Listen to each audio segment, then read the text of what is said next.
Good morning students. आज की video में हम टेरिडोफाइट प्लांट इक्विसिटम के क्लासिफिकेशन और उसके डिस्ट्रीब्यूशन के बारे में चर्चा करेंगे। सबसे पहले हम देखेंगे क्लासिफिकेशन। इक्विसिटम को डिवीजन स्पिनोफाइटा में रखा गया है। इसकी क्लास है स्पिनोप्सिडा। ऑर्डर इक्विसिटेलीज। इक्विसिटेलीज ऑर्डर में केवल एक फैमिली इक्विसिटेशी को रखा गया है। इस फैमिली में दो जीनस सम्मिलित किए गए हैं, नंबर 1 इक्विसिटम और नंबर 2 इक्विसिटाइटिस। इन दो वंशों में से केवल इक्विसिटम ही जीवित वंश है। दूसरा वंश इक्विसिटाइटिस अब केवल जीवाश्म रूप में ही पाया जाता है। बीजाणुद्भिद पादप स्तंभ, पत्ती और जड़ में विभेदित होता है। स्तंभ में स्पष्ट पर्व और पर्व संधियां पाई जाती है। इनके पर्वों में अनुदैर्ध्य उभार एवं खांच, रिड्स एंड ग्रूव्स पाए जाते हैं और उत्तरोत्तर पर्वों में जो खांचें होती है वो एक दूसरे के एकांतर क्रम में विन्यासित रहती है। इनमें पत्तियां सूक्ष्म और सल्की होती है और ये पत्तियां प्रत्येक पर्वसंधि के चारों ओर एक आच्छादित सीथ बनाती है। इक्विसिटेसी फैमिली के ये दोनों जो जीनस हैं,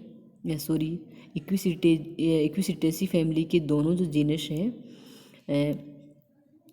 वो समबीजाणु के होमोस्पोरस है। इनमें बीजाणुधानी धर की निचली सतह पर पाई जाती है और इनके बीजाणुधानी धर छत्रिकाकार होते हैं। ये बीजाणुधानी धर एक अक्ष के चारों ओर कॉम्पैक्ट रूप से व्यवस्थित होकर शंकु या स्ट्रोबिल्स का निर्माण करते हैं। इनमें बीजाणुओं के साथ साथ इलेटर्स भी पाए जाते हैं और ये इलेटर्स इनके बीजाणुओं की बीजाणु भित्ति से उत्पन्न होते हैं। इनमें युग्मकोद्भिद का विकास बीजाणु भित्ति के बाहर होता है, अर्थात बहिर्बीजाणुक एक्जोस्पोरिक होता है और ये उभयलिंगाश्री मोनोसियस होते हैं। इनमें पुमणु बहुकशाभिक होते हैं और इनमें भ्रूण का विकास बहिर्मुखी या एक्जोस्कोपिक होता है। इसके बाद में हम देखेंगे इक्विसिटम का डिस्ट्रीब्यूशन, इसका वितरण। देखिए, इक्विसिटम की लगभग 30 जातियां हैं जो ऑस्ट्रेलिया और न्यूजीलैंड को छोड़कर विश्व के अन्य सभी भागों में पाई जाती है। इसकी जातियां दक्षिण गोलार्ध की अपेक्षा उत्तरी गोलार्ध में अधिक पाई जाती है और इस वंश या इक्विसिटम का एक प्रचलित नाम है हॉर्सटेल। कई बार एक क्वेश्चन आता है ऑब्जेक्टिव टाइप में कि इक्विसिटम का कॉमन नेम या प्रचलित नाम क्या है, तो वो हो जाएगा हॉर्सटेल। इसको हॉर्सटेल क्यों कहा जाता है इसके बारे में भी अपन आगे पढ़ेंगे। इक्विसिटम की जातियां विभिन्न प्रकार के आवासों में पाई जाती है। जैसे इक्विसिटम की एक जाति है इक्विसिटम पोलुस्टर। यह जाति मर्सी प्लेसेस या दलदली आवासों में पाई जाती है, जबकि इक्विसिटम प्रेटेंस नामक जाति नम और छायादार आवासों में पाई जाती है। इसकी एक अन्य जाति है इक्विसिटम आर्वेंस।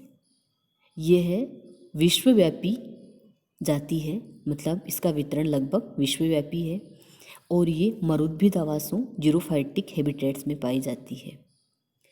भारतवर्ष में भी इसकी अनेक जातियां मिलती हैं, जैसे इक्विसिटम आर्वेंस, इक्विसिटम डिबाइल तथा इक्विसिटम रेमोसिसिमम। इक्विसिटम डिबाइल जो है वो भारत के मैदानी क्षेत्रों में नदियों के रेतीले तटों पर पाई जाती है और इक्विसिटम आर्वेंस सामान्यतया हिमालय क्षेत्रों में पाई जाती है। राजस्थान में इसकी केवल एक जाति पाई जाती है इक्विसिटम रेमोसिसिमम। यह जाति बाड़मेर, जोधपुर व बीकानेर जिलों को छोड़कर प्रदेश के बाकी सभी जिलों में पाई जाती है। और यह बहते हुए पानी के नालों के जो किनारे होते हैं, उन किनारों पे जो रेतीली मिट्टी पाई जाती है, उस रेतीली मिट्टी में वर्षा ऋतु में यह उगता है।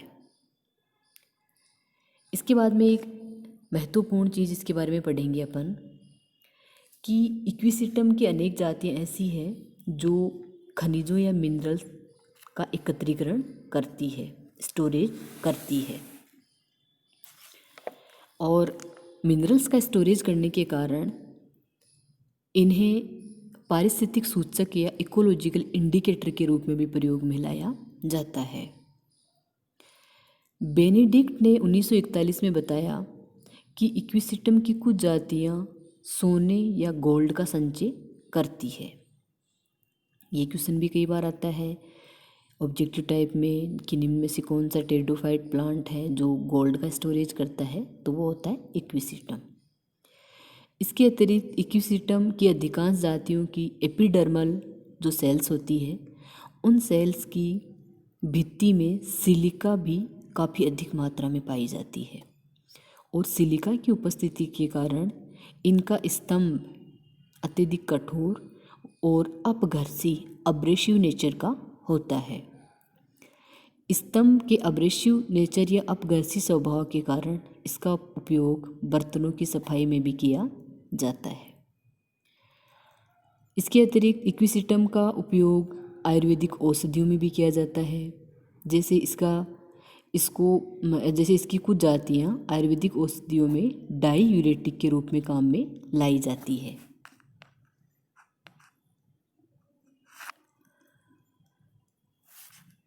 एक बार इसको थोड़ा सा फिर से रिपीट कर देती हूँ।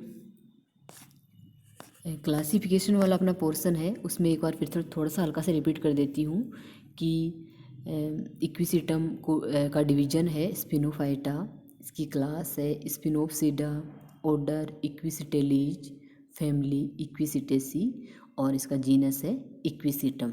जैसा कि अभी मैंने पहले बताया कि जो इक्विसिटेलीज ऑर्डर है उसमें केवल एक ही फैमिली को रखा गया है इक्विसिटेसी, और इक्विसिटेसी फैमिली में 2 जीनस या 2 वंश है, इक्विसिटम और इक्विसिटाइटिस। तो इस वीडियो में हमने केवल इक्विसिटम के बारे में ही पढ़ा है। अपने सिलेबस में भी केवल इक्विसिटम ही है, क्योंकि जो दूसरा जीनस है इक्विसिटाइटिस वो अब केवल जीवाश्म रूप में ही पाया जाता है। इसके बाद में अपन जब आगे डिटेल में इक्विसिटम के बारे में पढ़ेंगे तब हम देखेंगे कि इक्विसिटम का जो बीजाणुद्भिद पादप शरीर है वो स्तंभ, पत्ती और जड़ में विभेदित होता है। और इसका स्तंभ है उसमें पर्व और पर्व संधियाँ पाई जाती है। और इसके पर्व जो है वो उन पर्वों पर अनुदैर्ध्य उभार और खांच पाए जाते हैं। और यदि अपन उत्तरोत्तर पर्वों यानी आगे से आगे क्रमबद्ध पर्वों की बात करें तो उत्तरोत्तर पर्वों में जो खांचे पाई जाती है वो एक दूसरे के एकांतर क्रम में पाई जाती है। नेक्स्ट अब हमने देखा था पत्तियाँ। तो इक्विसिटम में पत्तियाँ हैं वो सूक्ष्म और सल्की होती है, और ये पत्तियाँ प्रत्येक पर्व संधि के चारों ओर एक आच्छद या शीत का निर्माण करती है। और इक्विसिटम की सभी जातियाँ सम बीजाणु के होमोस्पोरस होती है। आगे की वीडियो में हम देखेंगे कि इक्विसिटम में जो बीजाणुधानियाँ हैं वो बीजाणुधानी धर की निचली सतह पर पाई जाती है। इनमें बीजाणुधानी धर या स्पोरेंजियोफोर छत्रिकाकार होते हैं। और ये बीजाणुधानी धर एक अक्ष के चारों ओर कॉम्पैक्ट रूप से अरेंज होकर शंकु या स्ट्रोबाइल्स का निर्माण करते हैं। नेक्स्ट इसमें एक इम्पोर्टेंट बात आएगी कि इलेटर्स पाए जाते हैं। इनमें इलेटर्स जो है वो बीजाणु के साथ संलग्न रहते हैं, और वास्तव में ये इलेटर्स बीजाणुओं की बीजाणु भित्ति से ही उत्पन्न होते हैं। उसके बाद में हम देखेंगे कि बीजाणु अंकुरित होकर युग्मकोद्भिद का विकास करते हैं। तो बीजाणु से युग्मकोद्भिद का विकास बीजाणु भित्ति के बाहर होता है, और जब युग्मकोद्भिद का विकास बीजाणु भित्ति के बाहर होता है, तब इस प्रकार के विकास को बोलते हैं बहिर्बीजाणुक या एक्जोस्पोरिक। और इक्विसिटम की सभी जो जातियाँ हैं वो उभयलिंगाश्रयी या मोनोशियस होती है। इनमें जो पुमणु बनते हैं वो बहुकशाभिक होते हैं। इसके बाद में इसका जो भ्रूण होता है उसका विकास बहिर्मुखी या एक्जोस्कोपिक होता है। इन सब के बारे में अपन जब इक्विसिटम के बारे में डिटेल से पढ़ेंगे उस टाइम पे ये सारी चीज़ें आएंगी। इसके बाद में आगे इसमें इम्पोर्टेंट चीज़ ये होगी कि इसका जो लास्ट में मैंने आपको बताया था कि ये खनिज पदार्थों का संचय करती है, मतलब मिनरल्स का ये कलेक्शन करती है, स्टोरेज करती है, और इसी कारण इक्विसिटम की कई जातियों को इकोलॉजिकल इंडिकेटर के रूप में भी प्रयोग में लाया जाता है। और जैसे कि मैंने आपको बताया कि बेनेडिक्ट के अनुसार इक्विसिटम की कुछ जातियाँ गोल्ड का संचय भी करती है। इसके अलावा इनकी जो कोशिका भित्तियाँ हैं उनके ऊपर सिलिका पाई जाती है। ये क्वेश्चन भी कई बार आता है कि इक्विसिटम की कोशिका भित्तियों पर कौन सा मिनरल या कौन सा खनिज पाया जाता है, तो वो होता है सिलिका। Thank you.